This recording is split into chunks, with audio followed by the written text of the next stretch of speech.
Tsunami. Next 6th topic tsunami. Tsunami அப்படிங்கிறது பார்த்தீங்கன்னா பேரலை அப்படின்னு சொல்லக்கூடியது. சரியா? Tsunami refers to huge ocean waves caused by an earthquake, landslide or volcanic eruption. அதாவது கடலடி நில அதிர்வு, கடலடி நிலச்சரிவு மற்றும் எரிமலை வெடிப்பு ஆகியவற்றின் காரணமாக கடலில் ஏற்படும் பேரலைக்கு இந்த சுனாமி அப்படிங்கிறது பேர். Okay, it is generally noticed in the coastal region and travel between 640 and 960 km per hour. Tsunami pose the serious danger to the inhabitants of the coastal areas.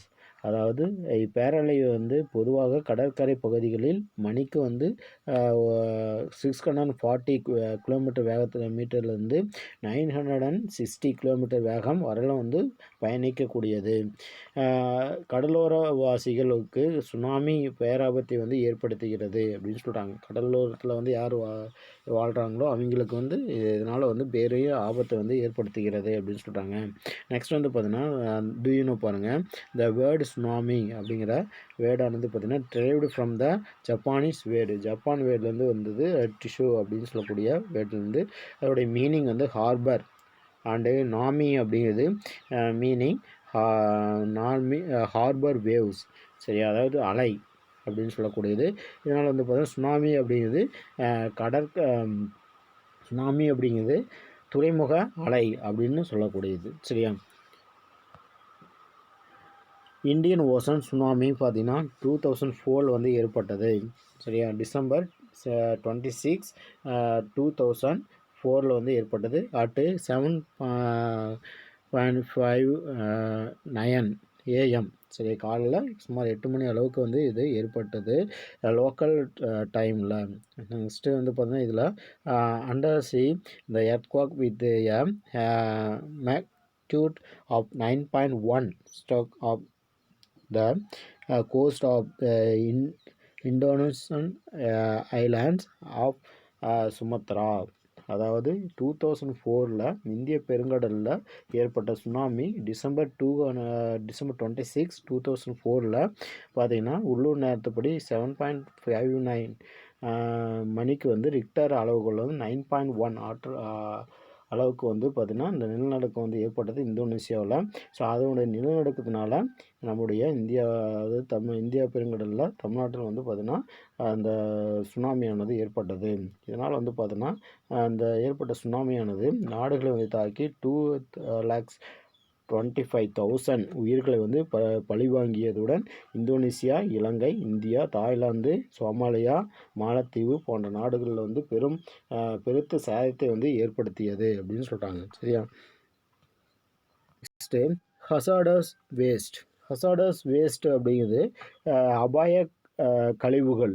சரியா? அதாவது சுற்றுச்சூழல் மற்றும் மனிதர்களுக்கு பெருத்த சுகாதார தீங்குகளை ஏற்படுத்தக்கூடிய நச்சு கழிவுகள் வந்து அபாய கழிவுகள் அப்படின்னு சொல்கிறாங்க.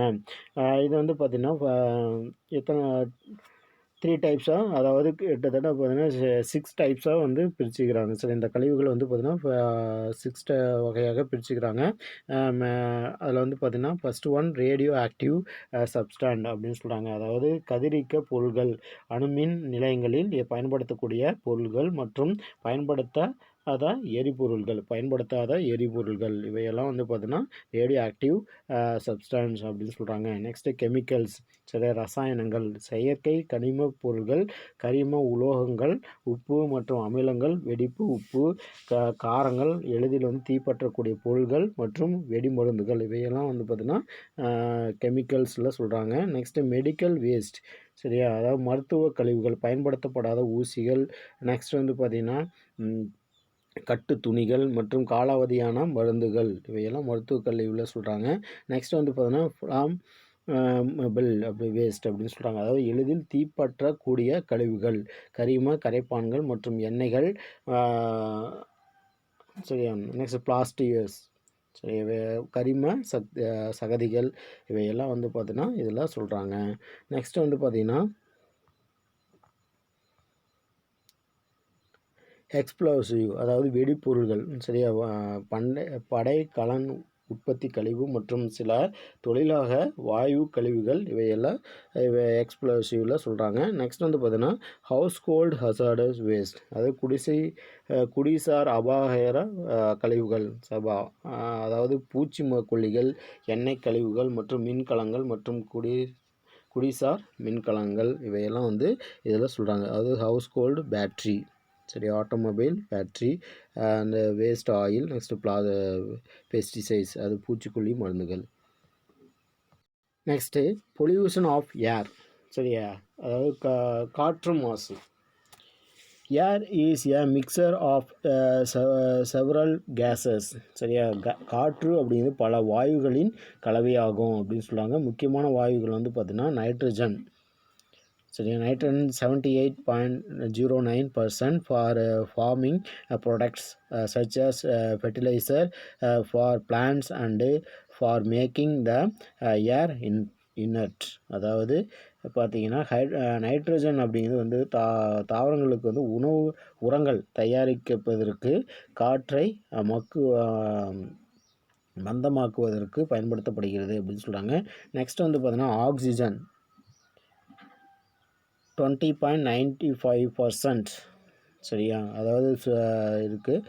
ஸோ இது வந்து சுவாசிக்கவும் கார்பன் டை ஆக்சைடு வந்து பார்த்தீங்கன்னா 0.03% இருக்குது. நெக்ஸ்ட் வந்து பார்த்தீங்கன்னா ஒளி சேர்க்கை அதாவது பார்த்திங்கன்னா ஒளி சேர்க்கை வந்து சேர்க்கைக்கு பயன்படுத்தப்படுகிறது இந்த கார்பன் டை ஆக்சைடு அப்படின்னு சொல்கிறாங்க. நெக்ஸ்ட்டு வேறு இவையெல்லாம் வந்து பார்த்தா ஒளி சேர்க்கைக்கு வந்து பயன்படுத்தப்படும் nitrogen and oxygen and carbon dioxide சரி இவையெல்லாம் வந்து பார்த்தீங்கன்னா ஒளி சேர்க்கைக்கு பயன்படுத்தப்படுகிறது.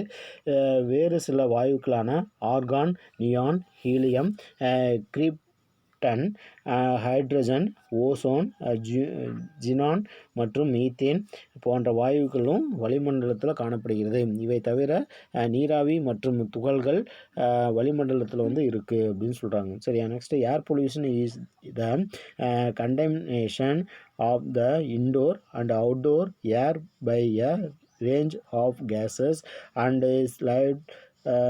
solid that modify its natural characteristics and percentage சரி அதாவது உட்புற மற்றும் வெளிப்புற காற்றானது சில வாயுகள் மற்றும் திடப்பொருள்களின் சேர்க்கையால் அதன் இயற்கை பண்புகள் மற்றும் காற்றின் சதவீதங்கள் மாறுபடுவதை காற்று மாசுபாடுதல் அப்படின்னு சொல்கிறாங்க. காற்று மாசுபடுத்திகளை முதன்மை மற்றும் இரண்டாம் நிலை மாசுபடுத்திகள் என வகைப்படுத்தப்படுகிறது அப்படின்னு சொல்கிறாங்க. First stage and second stage வந்து சொல்லிக்கிறாங்க. Primary pollutant and secondary pollutant அப்படின்னு டிவைட் பண்ணிக்கிறாங்க சரியா. இப்போ ஃபஸ்ட்டு பார்க்கக்கூடிய த பிரைமரி பொல்யூட்டன்ட் அப்படின்னுங்கிறது இஸ் ஏர் பொல்யூட்டன்ட் சரி இது ஒரு நேரடியாக வெளிப்படுத்தக்கூடிய மாசு ஆகும் அப்படின்னு சொல்கிறாங்க. Directly from a source next secondary pollutant அப்படிங்கிறது இஸ் நாட் டைரக்ட்லி இது வந்து நாட் டைரக்ட்லி அப்படின்னு சொல்கிறாங்க. Emitted such but form when other pollutant primary pollutant தவிர்த்து மற்றதுக்கெல்லாம் செகண்டரி பொல்யூட்டன்ட் அப்படின்னு சொல்கிறாங்க. ரியாக்ட் இந்த அட்மாஸ்பியர் அது இரண்டாம் நிலை மாசுபடுத்திகள் நேரடியாக வெளிப்படுத்துவதில்லை ஆனால் அவை வந்து பார்த்திங்கன்னா முதன்மை மாசுகளின் வளிமண்டலத்தின் வினைபுரிவதால் உருவாக்குபவை அப்படின்னு சொல்கிறாங்க. பிரைமரி பொல்யூட்டன்ட் என்னென்ன அப்படின்னு சொல்லியிருக்கிறாங்க. Sulphur di oxide nitrogen oxide carbon di oxide next துகள் பொருள்கள் நெக்ஸ்ட்டு பார்த்திங்கன்னா அதர் பிரைமரி பொல்யூட்டன்ட் சரியா அதாவது மற்ற முதன்மை மாசுபடுத்திகள். நெக்ஸ்ட்டு செகண்டரி பொல்யூட்டன்ட் அப்படிங்கிறது ground level ozone and smoke சரி புகை அண்டு தரைமட்ட ஓசோன். ஃபஸ்ட்டு கிரவுண்ட் லெவல் ஓசோன் அப்படிங்கிறது தரைமட்ட ஓசோன். நெக்ஸ்ட்டு ஸ்மோக் அப்படிங்கிறது இப்போ பனிப்புகை சரியா. Next pollution of water pollution நீர் மாசடைதல். நீர் மாசடைதல் வந்து பார்த்திங்கன்னா water pollution may be defined as the alternation in a physical, chemical and biological characteristics of water which may causes harmful effects in human and aquatic life. அதாவது நீர் மாசு என்பது நீரின் இயற்பியல், வேதியியல் மற்றும் உயிரியல் பண்புகளில் ஏற்படும் மாற்றம் ஆகும் அப்படின்னு சொல்கிறாங்க. இது மனித மற்றும் நீர் வாழ் உயிரினங்களுக்கு தீங்கு விளைவிக்கின்றது. இவை பார்த்திங்கன்னா இந்தியாவில் நீர் மாசடைதல் நீண்ட காலமாகவே அதிகமாக நடைபெற்று வருகிறது. மேற்பரப்பு நீர் மற்றும் நிலத்தடி நீர் நிலைகள் இரண்டுமே அதிக அளவில் மாசுபட்டு வருகின்றன அப்படின்னு சொல்கிறாங்க. இந்தியாவில் நீர் மாசடைதலுக்கான முக்கிய காரணங்கள் என்னென்ன அப்படின்னு சொல்லி கொடுத்துருக்காங்க பாருங்கள். ஸோ என்னென்ன காரணங்கள் வாட்டர் பொல்யூஷன் அடைவதற்கு என்னென்ன காரணங்கள் அப்படின்னு சொல்லிக்கிறாங்க. ஃபஸ்ட்டு பார்த்திங்கன்னா அர்பனைசேஷன் நகரமயமாக்கல். நெக்ஸ்ட்டு பார்த்திங்கன்னா இண்டஸ்ட்ரியல் எஃப்ளூயன்ட் அதாவது தொழிற்சாலை கழிவுகள். நெக்ஸ்ட்டு பார்த்திங்கன்னா சிவேஜ் அதாவது கழிவுநீர், சிவேஜ் கழிவுநீர். நெக்ஸ்ட்டு அக்ரிகல்ச்சரல் ரன் ஆஃப் சரியா வேளாண் நீர் வழிந்தோடல் மற்றும் முறையற்ற வேளாண் நடைமுறைகள். நெக்ஸ்ட்டு சீ வாட்டர் இன்ஸ்ட்ரூஷன் அதாவது கடல் நீர் உட்புகுதல். நெக்ஸ்ட்டு பார்த்திங்கன்னா சாலிட் வேஸ்ட் அதாவது திண்ம கழிவுகள். இதனால் பார்த்திங்கன்னா அந்த நீர் மாசானது ஏற்படுது. வாட்டரானது பொல்யூஷன் ஆகிறது. Next need for prevention measure தடுப்பு நடவடிக்கையில் அவசியம். Need for prevention measure. Prevention is defined as the activities taken to prevent a natural climatic and a potential hazard from having harmful effects on the either people or economic assets. அதாவது மனிதர்கள் மற்றும் பொருளாதார கட்டமைப்புகளுக்கு இயற்கை மற்றும் செயற்கை இடர்களால் ஏற்படும் தீய விளைவுகளிலிருந்து பாதுகாக்க மேற்கொள்ளப்படுகின்ற நடவடிக்கைகள் தடுப்பு நடவடிக்கைகள் என்று அழைக்கப்படுகிறது அப்படின்னு சொல்கிறாங்க. நெக்ஸ்ட் பார்த்திங்கன்னா prevention planning consist of hazard identification and vulnerability assessment. அதாவது தடுப்பு திட்டமிடல் அப்படிங்கிறது பார்த்திங்கன்னா இடரை கண்டறிதல், பாதிப்பை மதிப்பீடு செய்தல் அப்படின்னு சொல்கிறாங்க. Next second delay action. Delayed actions may increased the economic losses. அதாவது தாமதமான தடுப்பு நடவடிக்கைகள் பொருளாதார இழப்பை அதிகரிக்கக்கூடும் என்பதனால முன் திட்டமிடல் அவசியமானது அப்படின்னு சொல்கிறாங்க. For developing countries. Next for developing countries like India prevention is perhaps the most critical components in managing disasters. அதாவது இந்தியா போன்ற வளரும் நாடுகளுக்கு இடர் தடுப்பு நடவடிக்கைகள் மிகவும் சவாலானதாக உள்ளது. Nature is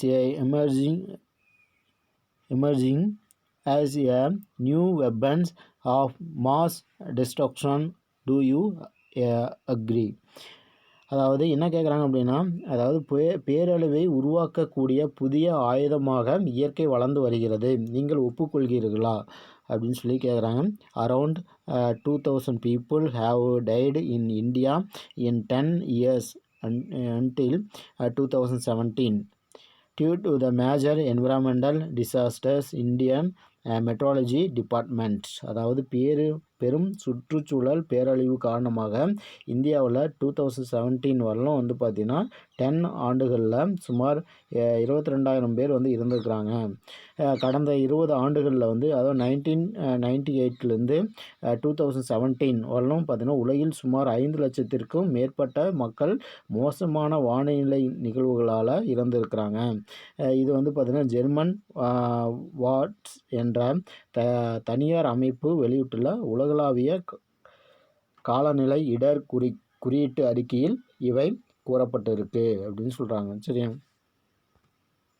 next recap. So அந்த லெசனில் நம்ம எதெல்லாம் பற்றி பார்த்தோம் அப்படின்னு சொல்லிட்டு கொடுத்துக்கிறாங்க.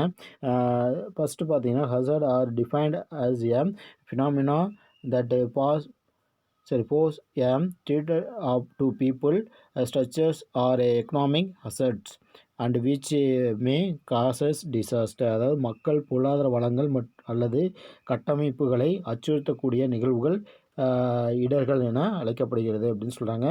நெக்ஸ்ட் வந்து பார்த்தோன்னா இந்த ஹசார்டை வந்து 3 டைப்ஸாக பிரிச்சுக்கிறாங்க. சரியா? Natural hazard, manmade hazard and socio natural hazard. Next natural hazard அப்படிங்கிறது on earthquake, floods, cyclonic storm, drought, landslide, tsunamis, volcanic eruption etcetera. Human made, அதாவது மேன்மேட் ஹசார்டு அப்படிங்கிறது எக்ஸ்போஷன், அதாவது